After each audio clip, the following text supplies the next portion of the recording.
Welcome to టీవీ20 news bulletin ముందుగా headlines.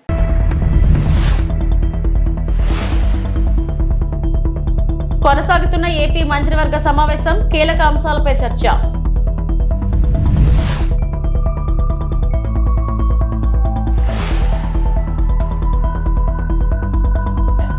Prasanna Kumar Reddy వ్యాఖ్యలను ఖండించిన పురంధేశ్వరి.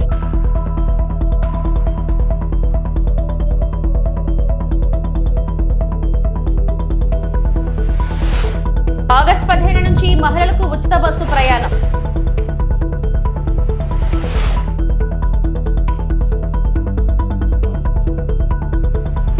భారత ప్రధాని నరేంద్ర మోడీకి తాజాగా మరో గౌరవం లభించింది.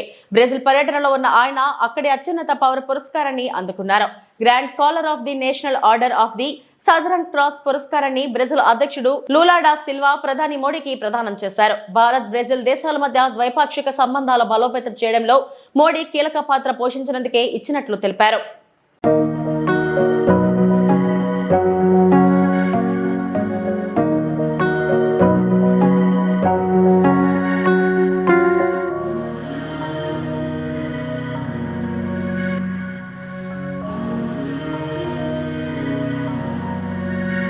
ఏపీ సచివాలయంలో సీఎం చంద్రబాబు అధ్యక్షతన రాష్ట్ర మంత్రివర్గ సమావేశం కొనసాగుతుంది. ఇందులో 50వ సిఆర్డీఏ సమావేశం నిర్ణయాలకు కేబినెట్ ఆమోదం తెలుపనుంది. అమరావతిలో ఎమ్మెల్యే, ఎమ్మెల్సీలు, ఐఏఎస్ అధికారుల నివాస సముదాయాలపై చర్చించనున్నారు. భవనాల పూర్తికి పరిపాలనా అనుమతులు మంజూరు చేయనున్నారు.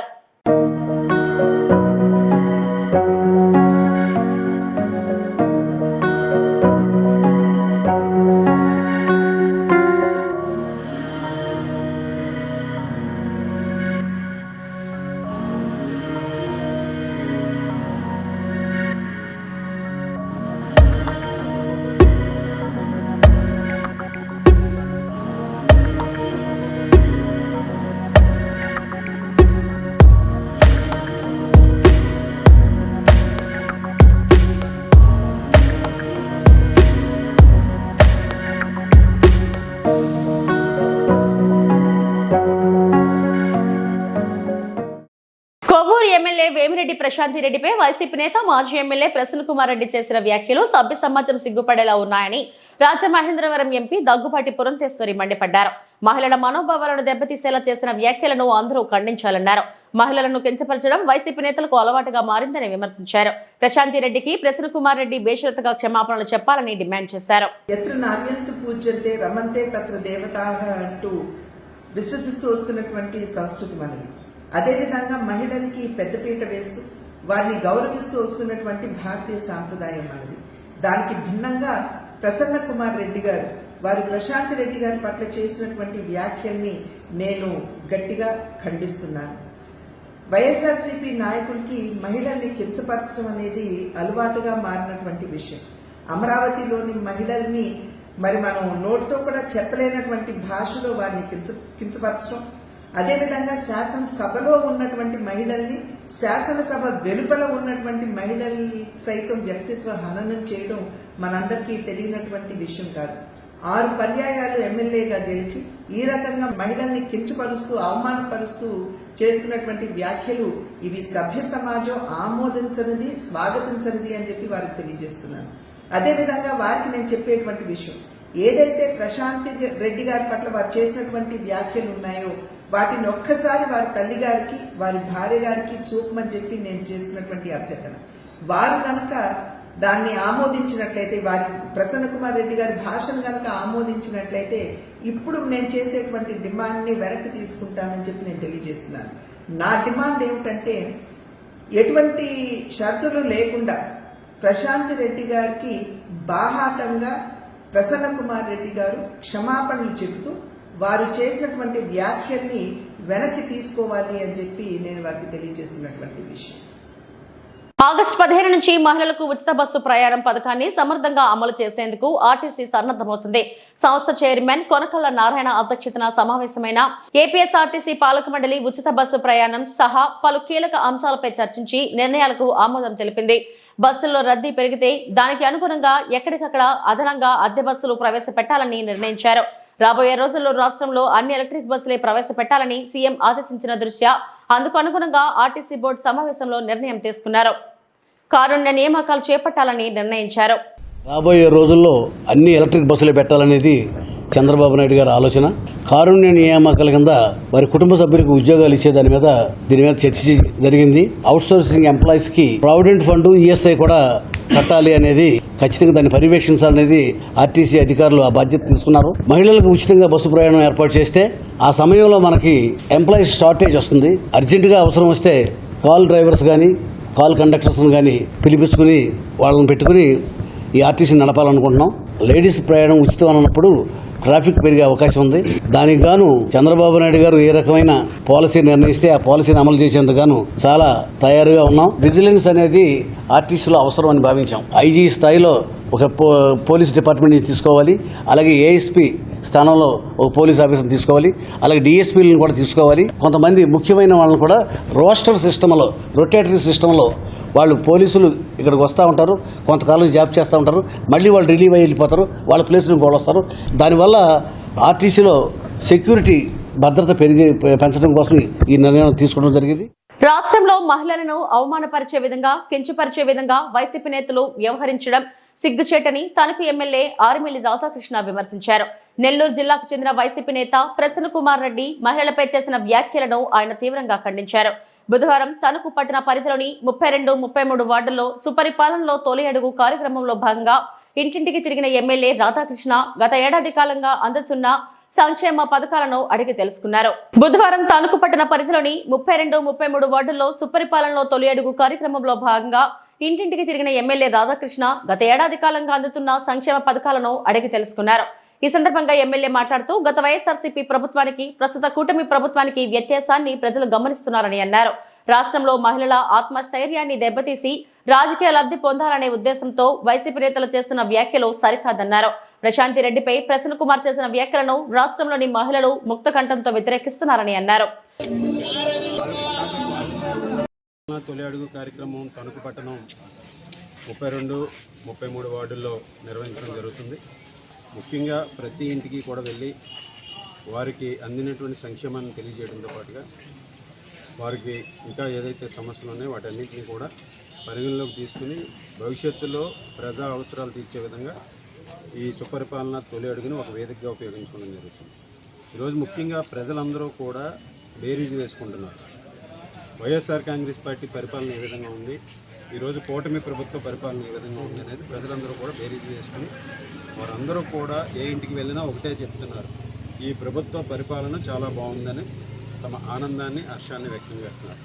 మనందరం కూడా చూసాం, వైఎస్ఆర్ కాంగ్రెస్ పార్టీ అధికారంలో ఉండగా జగన్మోహన్ రెడ్డి నుంచి కింది స్థాయి వరకు ఎటువంటి అరాచకాలు చేశారో, ఎటువంటి దాడులు చేశారో, మహిళల పట్ల ఏ విధంగా ప్రవర్తించారో అదే విధంగా మనందరం కూడా చూసాం. ఈరోజు చంద్రబాబు నాయుడు గారి ప్రభుత్వంలో ఈరోజు మహిళల పట్ల అన్ని విధాలుగాను కూడా వారికి గౌరవం కల్పించే విధంగా, మహిళలందరికీ కూడా ఒక ఆత్మవిశ్వాసాన్ని కల్పించే విధంగా ఈ ప్రభుత్వం వారికి అండగా నిలబడుతూ పెన్షన్లు కానీ, తల్లికి వందనం కానీ, ఇంటింటికి రేషన్ కానీ, అదేవిధంగా ఈరోజు మనకి ఇచ్చేటటువంటి గ్యాస్ సిలిండర్లు కానీ, ఉచిత బస్సు ప్రయాణం కానీ, ఈ విధంగా మహిళల పట్ల ఎంతో గౌరవంతో ఈ ప్రభుత్వం అనేక సంక్షేమ కార్యక్రమాలని చేస్తుంది.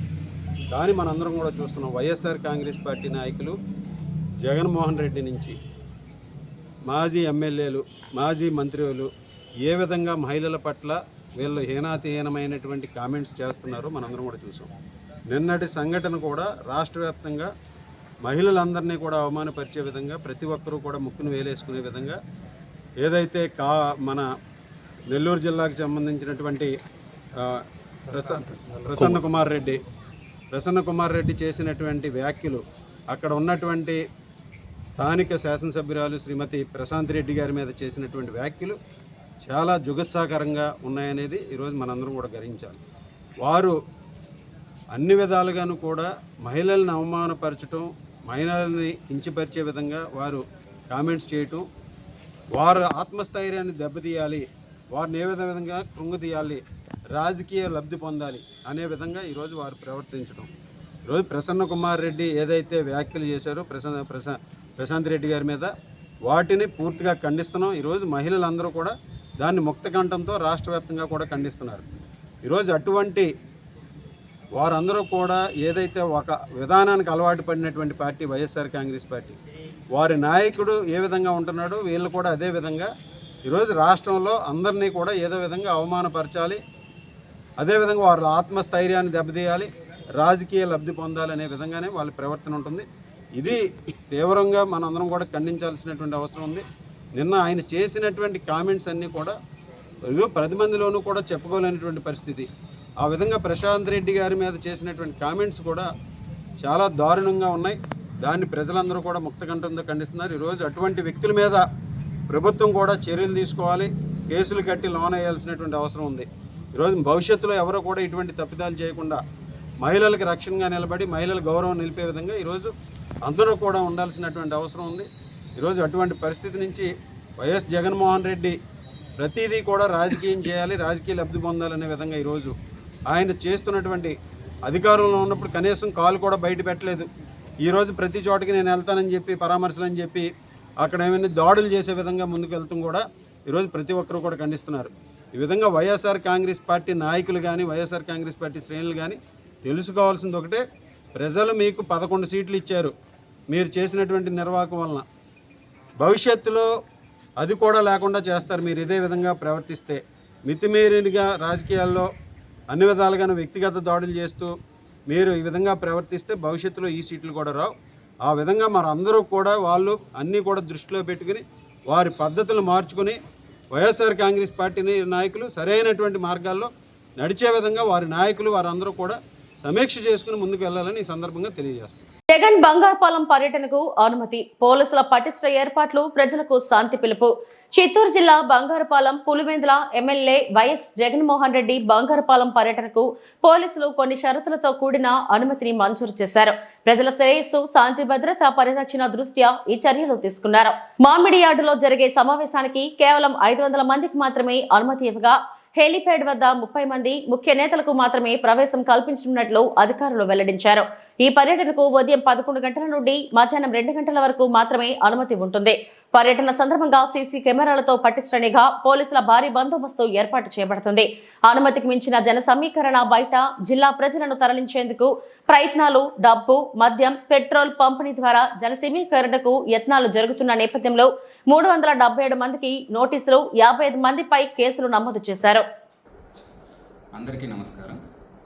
ఈ నెల 9వ తారీఖున బంగారుపాళ్యం మండలంలో మ్యాంగో మార్కెట్ యార్డ్కి ఎక్సీఎం గారు వస్తున్న దృష్ట్యా ఇప్పటికే పోలీసులు పర్మిషన్ ఇవ్వడం జరిగింది. ఉన్న కండిషన్స్ అన్నీ కూడా చాలా క్లియర్గా ఆర్గనైజర్స్కి మరియు వివిధ ప్రాంతాలలో ఉన్న లీడర్స్కి కూడా చెప్పడం జరిగింది. అయినప్పటికీ కూడా ఇప్పటికీ మండల స్థాయిలోనూ మరియు అసెంబ్లీ కాన్స్టిట్యున్సీ స్థాయిలో కూడా ఎక్కువ సంఖ్యలో మొబిలైజ్ చేయాలని చూస్తున్నారు. ఫీల్డ్ లెవెల్లో మేము ఇన్ఫర్మేషన్ తీసుకున్న తర్వాత ఇప్పటికీ కూడా సుమారుగా పొంగనూరు నుంచి 4000 మందిని, పూతలపట్టు నుంచి 9000 మందిని, చిత్తూరు నుంచి 5000 మందిని, పలమనేరు నియోజకవర్గం నుంచి 4000 మందిని కూడా మొబిలైజ్ చేయాలని చూస్తున్నారు. పోలీసులు ఎంతగా చెప్పిన తర్వాత కూడా బైక్స్లో మొబిలైజ్ చేస్తామని అన్ని రకాలుగా ట్రై చేస్తున్నారు. అలానే ఎవరైతే సరే బైకులు లేదా కారులో వెళ్ళే వాళ్ళకి పెట్రోల్ పోయిస్తామని చెప్పేసి మద్యం మత్తు చూపించి అలానే మనీ కూడా ఇస్తున్నారని పక్కా సమాచారం మా దగ్గర ఉన్నది. ఇప్పటికే ఈ విషయం చాలా క్లియర్గా చెప్పేసి ఎవరైతే మొబిలైజ్ చేస్తున్నారో 377 మందికి మనం నోటీసులు ఇవ్వడం జరిగింది. ఈ నోటీసులో చాలా క్లియర్గా మెన్షన్ చేశాము. ఇది వరకు జరిగిన ఒక 3 ఇన్సిడెంట్స్ కూడా రాసి ఇక్కడ పోలీసులు చెప్పింది ఆర్గనైజర్స్ ఫాలో అవ్వలేకపోవడం వలన జరిగిన ఏవైతే లా అండ్ ఆర్డర్ ఇన్సిడెంట్స్ ఉన్నాయో వాటన్నిటినీ కూడా రాసి చాలా క్లియర్గా మనం విజ్ఞప్తి చేయడం జరిగింది. ఇప్పటికీ కూడా ఇంత చెప్పిన తర్వాత కూడా ఎక్కువ మంది సంఖ్యలో తీసుకొద్దామని చూస్తున్నారు. రేపు బంగారుపాలెం మార్కెట్ యార్డ్లో జరిగేది కేవలం రైతులతో ఇంటరాక్షన్ మాత్రమే. ఇది ఎటువంటి పబ్లిక్ మీటింగ్ కాదు. ఇంతగా చెప్పిన తర్వాత కూడా ఎవరైనా మొబిలైజ్ చేస్తున్నారని తెలిసినా మా దగ్గర పక్కా సమాచారం ఉంటుంది. ఏరియా మొత్తం కూడా డ్రోన్ నిఘాలు మరియు కెమెరాల నిఘాలో ఉంటుంది. ఎవరైనా ఎక్కువ మందిని మొబిలైజ్ చేస్తారని తెలిస్తే వాళ్ళ మీద కేసెస్ రిజిస్టర్ చేయడం జరుగుతుంది. ఈ 377 మందికి ఎవరికైతే ఆల్రెడీ నోటీసులు ఇచ్చామో వీళ్ళల్లో ఆల్రెడీ 55 మందికి మీద ఇంతకుముందు కేసులు కూడా ఉన్నాయి. సో రౌడీ షీటర్స్ కూడా కొంతమంది ఆల్రెడీ ఇన్వాల్వ్ అవుతున్నారు. ఆ పక్కా సమాచారం మా దగ్గర ఉన్నది. సో దయచేసి జనాలు ఎవరు కూడా చెప్పిన మాట వినొద్దండి. మీరు సొంత డెసిషన్స్ తీసుకోండి. ఎవరో ఏదో ఆశ చూపించేసి మిమ్మల్ని మొబిలైజ్ చేస్తున్నారు అంటే ఆ మాట వినొద్దు. రేపు ఏదైనా సరే లా అండ్ ఆర్డర్ సమస్య వస్తే అందరూ ఇబ్బంది పడవలసి వస్తుంది. నేను మరొకసారి విజ్ఞప్తి చేస్తున్నాను, లార్జ్ స్కేల్లో మొబిలైజేషన్ చేయవద్దు. కేవలం ఏదైతే సరే పోలీసులు ఇచ్చిన నియమ నిబంధనలు ఉన్నాయో అవి తప్పకుండా ఫాలో అవ్వండి. చిత్తూరు జిల్లా రామకుప్పం మండలంలోని ఏనుగుల గుంపు హల్చల్. పెద్దూరు వద్ద 6 ఏనుగుల గుంపు తిరుగుతూ ఉండటంతో ప్రజల్ని అప్రమత్తం చేసిన అటవీ శాఖ అధికారులు.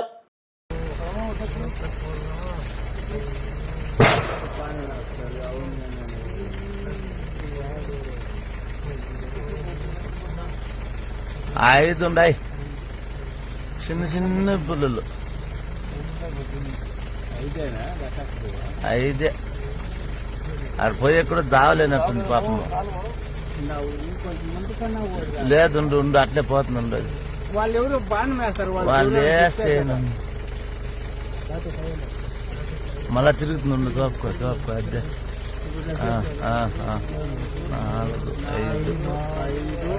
4, 5, 6 పెద్ద అనుకుంటుంది. ఈ రోజు దేశవ్యాప్త సమ్మెలో సింగరేణి కార్మికులు కూడా పాల్గొని విజయవంతం చేసిన కార్మిక సోదరులందరికీ సింగరేణి కాలరీస్ వర్కర్స్ యూనియన్ తరపున విప్లై వందనాలు తెలియజేసుకుంటున్నాం. కేంద్ర ప్రభుత్వంలో మోడీ 3వసారి బీజేపీ ప్రభుత్వం వచ్చిన తర్వాత ఒక్క పబ్లిక్ రంగ సంస్థలను కూడా తీసుకురాకపోవడం మూలన, అదేవిధంగా కార్మికుల యొక్క చట్టాలను మారుస్తామని చెప్పడం, దానికి ముద్దు పేరుగా కోడ్లు అని చెప్పి తీసుకురావడానికి ప్రయత్నం చేస్తున్న సందర్భంలో సింగరేణి కార్మికులు యావత్ భారతదేశంలో ఉన్న ప్రజలందరూ అర్థం చేసుకుని ఈ రోజు సమ్మెలో పాల్గొంటున్నాను. ఇకనైనా కేంద్రం ప్రధానమంత్రి నరేంద్ర మోడీ ఆలోచించి ఈ యొక్క కోడ్లను రద్దు చేయాలని, అదేవిధంగా చట్టాలను అమలు పరచాలని సింగరేణి కలర్స్ వర్కర్స్ అయిన తరపున మేము డిమాండ్ చేస్తూ ఉన్నాం. లేని ఎడల కార్మిక వర్గం అంతా మరో నిరవధిక సమ్మెకు సిద్ధం కావాలని ఈ సందర్భంగా కార్మిక వర్గానికి కూడా పిలుపునిస్తూ కేంద్ర ప్రభుత్వాన్ని కోడ్లను రద్దు చేయాలని డిమాండ్ చేస్తూ ఉన్నాం. ఈరోజు సార్వత్రిక సమ్మెను జయప్రదం చేస్తున్న సింగరేణి కార్మికులకు సింగరేణి కాలేజ్ వర్కర్స్ యూనియన్ తరఫున వారికి ప్రత్యేక ధన్యవాదాలు తెలియజేస్తా ఉన్నాం. ఎందుకనంటే ఈరోజు సమ్మె 3 సార్లు గెలిచినా కూడా కేంద్ర ప్రభుత్వంలో ఉన్న నరేంద్ర మోడీ గారు ఈ యొక్క చట్టాలను మారుస్తానని చెప్తే కార్మికులకు మేము గేట్ మీటింగ్ల ద్వారా సమావేశాల ద్వారా అందరికీ తెలియజేయడం అనేది జరిగింది. దీనిని కార్మికులు అర్థం చేసుకున్నారు. అర్థం చేసుకొని ఈరోజు సమ్మెలో పాల్గొంటూ ఉన్నారు. పాల్గొన్న కార్మికులకు అందరికీ కూడా మరొక్కసారి కూడా ధన్యవాదాలు కూడా తెలియజేస్తా ఉన్నాం. గతంలో మళ్ళీ భవిష్యత్తులో కనుక ఈ కేంద్ర ప్రభుత్వం కనుక విధానాలు మార్చుకోకుంటుంటే ఈ యొక్క లేబర్ కోడ్లను కొత్త కోడ్లను తీసుకొచ్చి ఏదైనా నష్టపడితే కార్మికులు దీర్ఘకాలిక సమ్మె కూడా సిద్ధపడాలని ఈ సందర్భంగా కూడా తెలియజేస్తుంటా ఉన్నాం. లేని ఎడల కార్మిక హక్కులు మరి ఇబ్బందులు పడతాయి. ఏదైతే చట్టాలు ఉన్నాయో ఆ చట్టాలను అమలు చేయాలి. ఈ యొక్క కోడులను కనుక తీసేయాలని ఈ సందర్భంగా కూడా మరొక్కసారి కేంద్ర ప్రభుత్వానికి సింగరేణి కాలేజ్ వర్కర్స్ యూనియన్ తరఫున హెచ్చరిస్తా ఉన్నాం. రాష్ట్ర వ్యాప్తంగా కురుస్తున్న వర్షాలు, ఎగువ ప్రాంతాల నుంచి పోటెత్తుతున్న వరదలకు భద్రాచలం వద్ద గోదావరి నీటి మట్టం పెరుగుతుంది. ఈ రోజు ఉదయం 11 గంటలకు గోదావరి నీటి మట్టం 24 అడుగులకు చేరి ప్రవహిస్తుంది. ఎగువ ప్రాంతాల నుంచి వస్తున్న వరద కారణంగా నీటి మట్టం మరింత పెరిగే అవకాశం ఉందని అధికారులు తెలిపారు. స్నానఘట్టాల వద్ద మెట్ల వద్దకు వరద నీరు చేరాయి. భక్తులు లోతుకు వెళ్లకుండా నది ఒడ్డునే స్నానాలు ఆచరించాలని అధికారులు హెచ్చరిక బోర్డులు ఏర్పాటు చేశారు. 4 గజ ఈతగాళ్లతో పాటు అత్యవసర పరిస్థితుల్లో ఉపయోగించడానికి లాంచీలు, పడవలను గోదావరి నది వద్దకు సిద్ధంగా ఉంచారు.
Bulletin updates. నమస్తే.